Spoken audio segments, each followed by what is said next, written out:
Cuando hablamos de Juan Manuel de Rosas, no hablamos de un político cualquiera. Hablamos de uno de los personajes más complejos, polémicos y fascinantes de la historia argentina. Un hombre que fue amado y temido, que gobernó con mano dura, pero que también desafió a potencias extranjeras. Para algunos, fue un dictador despiadado que aplastó a sus enemigos sin piedad. Para otros, un defensor férreo de la soberanía nacional, que se enfrentó sin temblar al imperialismo británico y francés. ¿Quién fue realmente Juan Manuel de Rosas? ¿Un tirano sanguinario o un patriota intransigente? Hoy vamos a recorrer su historia desde los hechos, para intentar responder esa pregunta. Rosas nació en Buenos Aires en el año 1793, en el seno de una familia de estancieros con mucho poder económico. Desde joven demostró un carácter fuerte, autoritario, pero también pragmático. Su carrera política se construyó sobre su vínculo con el campo, con los gauchos, y con una idea muy clara de orden y autoridad. Fue caudillo, militar, político y 2 veces gobernador de la provincia de Buenos Aires, aunque en los hechos ejerció un control sobre casi toda la Confederación Argentina durante 2 décadas. Su figura se consolidó en el contexto de las guerras civiles que asolaron el país tras la caída del poder español. Eran tiempos caóticos, donde el Estado Nacional apenas existía, y las provincias se enfrentaban entre sí por el modelo de país que debía construirse. De un lado estaban los federales, que querían autonomía para las provincias. Del otro, los unitarios, que defendían un gobierno central fuerte desde Buenos Aires. Rosas fue el estandarte del federalismo, aunque en la práctica gobernó Buenos Aires con un centralismo implacable. Una de las decisiones más controvertidas de Rosas fue asumir la llamada suma del poder público. Esto significaba que no solo era gobernador, sino que concentraba también las funciones del poder legislativo y judicial. En la práctica, esto lo convirtió en un líder autoritario, con capacidad para legislar por decreto, censurar prensa y eliminar oposición. Y no dudó en usar esa capacidad.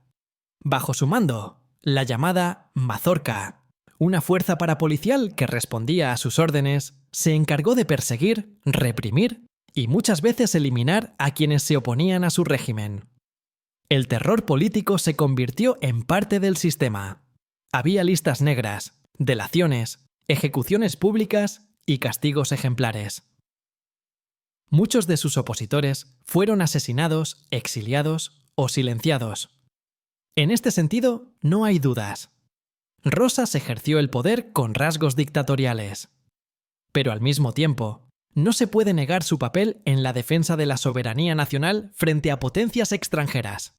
A mediados del siglo XIX, Francia y luego Gran Bretaña intentaron imponer condiciones comerciales favorables mediante bloqueos navales.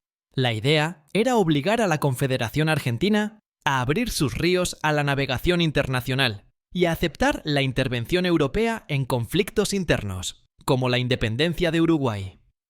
Rosas se negó. El caso más emblemático fue la batalla de la Vuelta de Obligado, en 1845.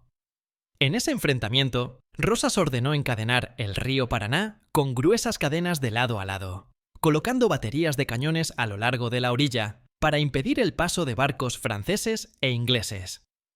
Aunque en lo militar fue una derrota para las fuerzas argentinas, el costo que tuvo para las potencias extranjeras fue tan alto que, al final, tuvieron que negociar.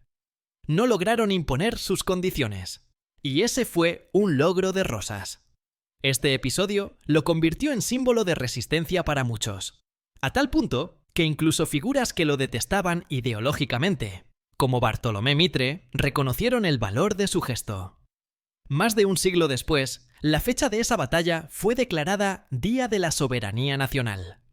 Porque Rosas, más allá de sus excesos internos, no permitió que potencias extranjeras dictaran las reglas en el Río de la Plata. También es cierto que durante su mandato, Buenos Aires prosperó económicamente y se logró una cierta estabilidad frente al caos anterior. Pero esa calma tuvo un precio alto: el silencio político y la represión. Muchos intelectuales como Domingo Faustino Sarmiento o Esteban Echeverría fueron perseguidos o se exiliaron.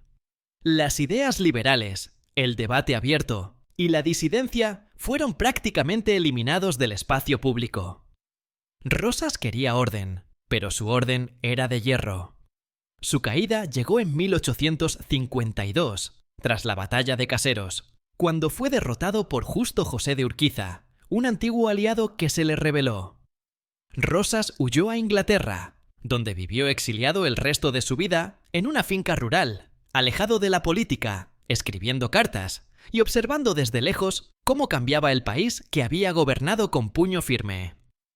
Murió en 1877, olvidado por muchos y odiado por otros tantos. Durante más de un siglo, su figura fue demonizada en la historia oficial. Se lo presentó como un tirano sin matices, pero con el paso del tiempo, los historiadores empezaron a revisar ese relato. Hoy, Rosas es visto como una figura ambigua, ni héroe ni villano absoluto. Un hombre de su tiempo, que usó métodos brutales, pero que también defendió con coraje la soberanía del país en tiempos en que pocos se atrevían a desafiar al mundo. Entonces, ¿fue Rosas un dictador? Sin duda, ejerció el poder con características autoritarias, suprimió libertades, eliminó adversarios y gobernó sin controles. ¿Pero fue también un protector de la soberanía nacional? También lo fue. Y esa es la paradoja que hace su figura tan fascinante. Fue ambas cosas al mismo tiempo. Quizás el verdadero problema no sea definirlo con una sola palabra, sino entenderlo en toda su complejidad. Porque la historia rara vez se deja reducir a buenos y malos, y figuras como Rosas nos obligan a mirar más allá del blanco y negro, para encontrar los matices donde suele esconderse la verdad. ¿Qué opinas vos? ¿Rosas fue un patriota que supo imponer orden en medio del caos? ¿O un tirano que usó el miedo como herramienta de poder? Déjalo en los comentarios. Y si te interesan más historias reales de líderes que marcaron la historia, no te olvides de darle like, suscribirte y activar la campanita. Porque en este canal seguimos revelando la historia tal como fue, sin mitos, sin exageraciones, solo con los datos en la mano.